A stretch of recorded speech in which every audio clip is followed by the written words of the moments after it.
It's very difficult to track lobsters in the wild, but we think around about 0.005% of lobsters that hatch from an egg will survive to adulthood.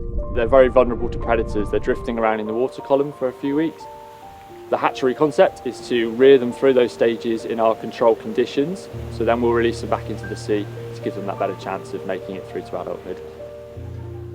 My name is Chris Weston, and my job is rearing and releasing lobsters around the coast of Cornwall with the National Lobster Hatchery. There was a few fishermen that were worried that lobster stocks might be declining slightly in Cornwall, so the lobster hatchery was established to ensure that stocks could stay sustainable into the future. Fishing as an industry, it's probably our last wild source of food, where we're not farming it. It naturally replenishes itself if it's managed properly.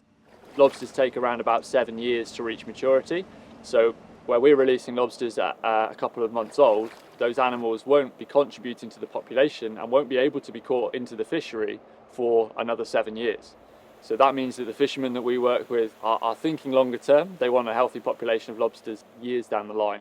We want the same thing. We want a healthy population of lobster in the sea, whether you're a pure conservationist or you're a fisherman. We're definitely gaining traction, I think, in terms of our outreach in particular. So the charity works on 3 broad kind of pillars of conservation, which is the pure rearing, releasing lobsters, but also research, learning about those lobsters when we've got them, and then education as well, which involves things like today where people were able to come down and actually observe the release and actually get involved themselves. And I think that's really a core part of what we do, because we're ultimately trying to make people want to care about lobsters and the marine environment. And unless people understand it, then they're not going to want to look after it. There's a lot of news coverage, media coverage about bad things going into the sea at the moment, whether that's sewage, plastic pollution, for example, etc. So it's rewarding to be able to put something back into the sea that's good. So something that's meant to be there.